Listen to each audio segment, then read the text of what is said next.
እናንተ በእነዚህ አረብ ሀገራት የምትኖሩቶች ግን ማለት ነው እንደው ከዛሬው ማዕት ተርፋችኋል አላችሁ በህይወት። ወላሂ የዛሬው ይለያል። በጣም ነው የሚያስፈራ ሀገሬ ልጆች። ከላይ ከታይ ሲያደርገና አደረ ሳንተኛ ነው ያደርነ ከምላችሁ በላይ ማለት ነው። እንግዲህ ስለሌላ ሀገሮች ያው ጓደኞችና እህቶችን ጠይቄ ነው እንጂ የንዱሬበት አይደለም። ግን የምኖርበት ሀገር ዱባይ ላይ ማለት ነው። ዱባይ ለምሳሌ ኤርፖርቱ አካባቢ በጣም ኃይለኛ ነበረ። በጣም ያስፈራ ነበር ጩኸቱ ከምላችሁ በላይ። ከክፍሏ ወጥታ ዘላ ሽንት ቤት ውስጥ ላይ የገባችን ልጅ አይቻለሁ ማለት ነው። በጥቅሉ የሚያስፈራ ነበር። የዛሬ ይለያል የሀገሬ ልጆች።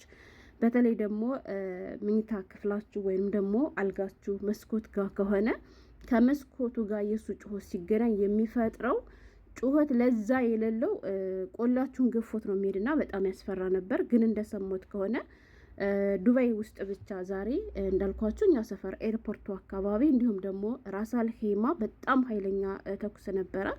እንዲሁም አቡዳቢ እንዲሁም ደግሞ ፎጀራ ማለት ነው። እንግዲህ ከዱባይ ወጣ ስል ደግሞ በሳውዲ የሚገኙ ጓደኞችም ሰላማቸውን አጥተው እንዳደሩ በጣም ደንግጠው እንደነበር የሚነጋ ሁሉ አልመስለኛ ላይ ያለችን ልጅ ማለች።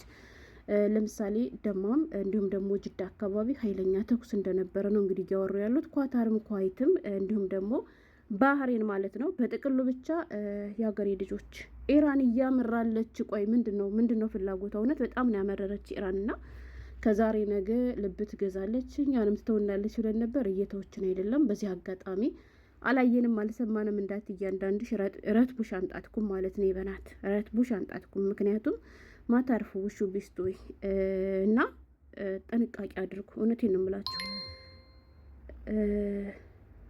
መስኮት ጋር አትተኙ ሀገሬ ልጆች፣ ትራሳችሁን ቀይሩ። እውነቴን ነው የምላችሁ። እሺ መስኮት ጋር አትተኙ፣ ትራሳችሁን ቀይሩ። ምንም ማድረግ አይቻልም። ለምን ብትሉ ወላሂ የኔ በአብዛኛው የሚተኮሰው በመስኮቱ አካባቢ ነው እና ዛሬ ያደርኩትን አደር ሳልተኛ ነው ያደርኩ። በነገራችን ላይ ከሱቢ ሶላት በኋላ ከ6 ሰዓት በኋላ ነው የተኙት ማለት ነው። እንደምታዩኝ ከላይ ከታይ ያልኩኝ ስቀርጽ ነበረ። ያው እንደሚቀረጽ ህግ እንደሚከለክል ታውቃላችሁ። ግን አደጋ የተፈጠረበትን አካባቢ ሳይሆን መስኮት ከፍቼ ፎቅ ላይ ሆኜ እየቀረጽኩ ነበርና በጣም ያስፈራል። አንዷ ደግሞ ምን አለ፣ አረቴ መስኮት አትክፈች፣ በመስኮቱ ተፈናጥሮ ሁሉ ሊመጣብን ይችላል ብላ ሁሉ እየፈራሽ ነበር ማለት ነው። ግን እንደው አላህ ይጠብቀን እንጂ አሁን ለመናገር እኔ ታውቃላችሁ ልጅቱ የሆነ ከብድ ነገር ስለሆንኩ እንጂ የሚቀለድበት ነገር ሆኖ አይደለም። ወላሂ በጣም ነው የሚያስፈራ ጩኸቱ፣ እንዴት እንደሚያነጋንገው ቤቱን ማለት ነው። አንዷ ምን አለች መሰላችሁ? ራስ ከይማሙት ነው እንድላለችው በፊት ማለት ነው። ስለ ክፍሏ ስታወራኝ መስኮት አይከፈትም ምናምን ኢንተርኔት ስለ ኢንተርኔት እያወራች ምናምን አይመጣም ኢንተርኔት ክፍል ውስጥ ምናምን ዋይፋይ እያለች በመስኮቱ ነሽ እንትን በይ ምናምን ስላት አረ በሩ ተከፍቶ አያውቅም የመስኮቱ እያለች ነበር ማለት ነው። እና ቅድም ለስንት ዓመታት ያክል ተከፍቶ የማያውቀው መስኮት በቃ ድብደቡ ሲጠናበት በራሱ ጊዜ በኢራን ሚሳኤል ምክንያት ተከፈተልኝ እያለች ነበርና ወላሂ ግን ከምር ነው የምላችሁ ድምፁ በጣም ያስፈራል። ማለት ብዙ ጊዜ ይተኮሳል።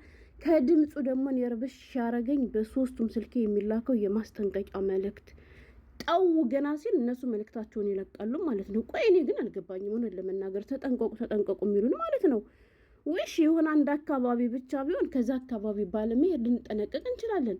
እነሱ ደስ ያላችሁ ቦታ ላይ መተው ድው እያደረጉ አሁን እኛ ከየት ነው እንዴት ነው የምንጠነቀቀው?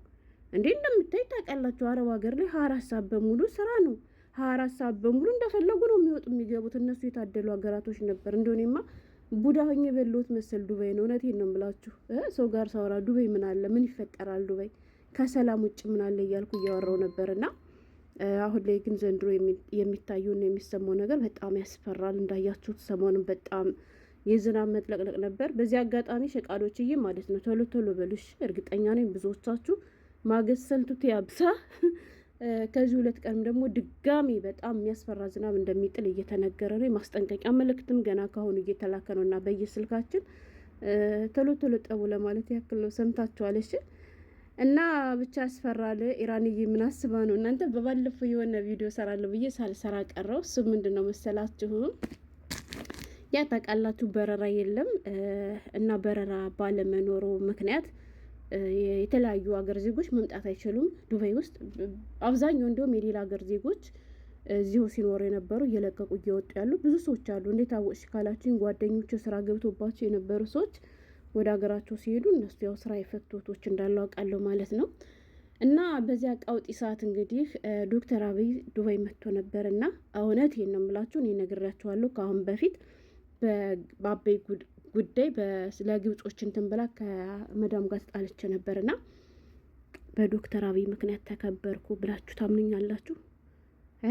ታምናላችሁ ወይስ አታምኑም? እውነቴን ነው የምላችሁ።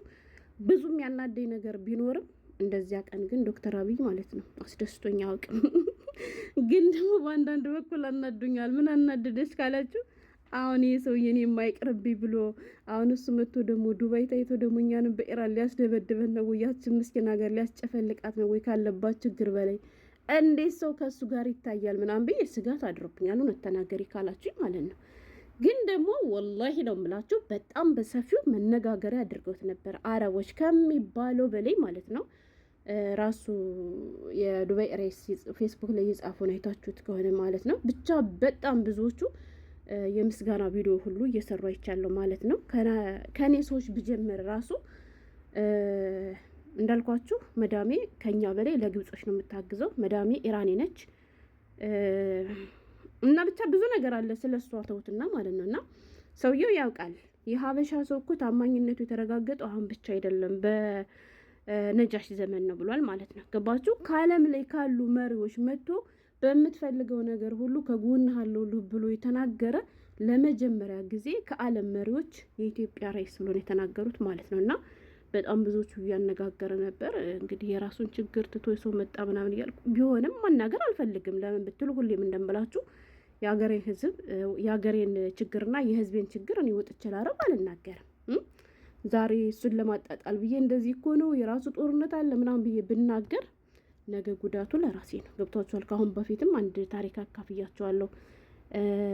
ለመዳሟ ካርድ ግዥልኝ ቤተሰቦች ጋር ልደውል ጦርነት አለ ብላ ተናግራ መስመር ወይም ስልኳ አልሰራላት ሲል ጦርነት አለ የኛ መንግስት እንደዚህ ነው ምናምን ጥሩ አይደለም ብላ ተናግራ በሌላ ጊዜ አብራ ከምትሰራ ሰራተኛ ጋር ስትጣላ አንቺ ክብር የለሽም እንኳን ለሰራተኛ ለብላድሽ ለረئيሳችሁ እንኳን ክብር የሌለሽ ሴት ነች ብላ ቀንጧን ስትላት ማለት ነውና አሁንም ቢሆን እያያችሁ ነው አይደለ? አገሬ ልጆች በየቀኑ በጣም ብዙ ጉዳት እየደረሰ ነው እነሱ ጋር።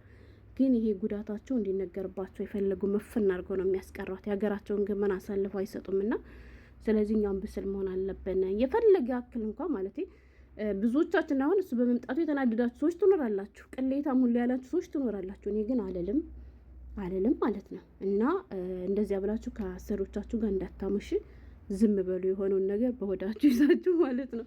እውነት ለመናገር እኔ እንዳልኳችሁ ስጋት ግን አድሮብኛል። ለምን ብትሉ ኢራን አሁን ዱባይን እየደበደበች ዶክተር አብይ መጥቶ ከዱባይ መሪ ጋር ሲታይ ምን አስቦ ነው? እኔ የማይቅርብኝ ኢራን አትርሽኝ እያለ ነው ወይ? ከአፍሪካ ሀገራቶች ለመጀመሪያ ደግሞ እኛኑ እንዳስጨፈልቀን እያልኩ እየፈራው ነበረ። እንዲሁም ሰሞኑን የሆነ ዜና ላይ እየተነገረ ሰምቼ ነበረ። ኢራን ከአፍሪካ ሀገራቶች እመታለሁ ብላ ከተሰልፈች በመጀመሪያ የምትቀርባት ኢትዮጵያ አዲስ አበባ ነች ሁሉ እያሉ ምንድን ነው የኬንያ ፕሬዚዳንት መልእክት አስተላልፎ ምናምን ተብሎ ሲዘገብ ሰምቻለሁ። ግን ሀገራችን አላህ ይጠብቅልን። ያለባት ችግር በራሱ ይበቃታል። ግን የኛ ነገር እንዴት ነው የኛ ነገር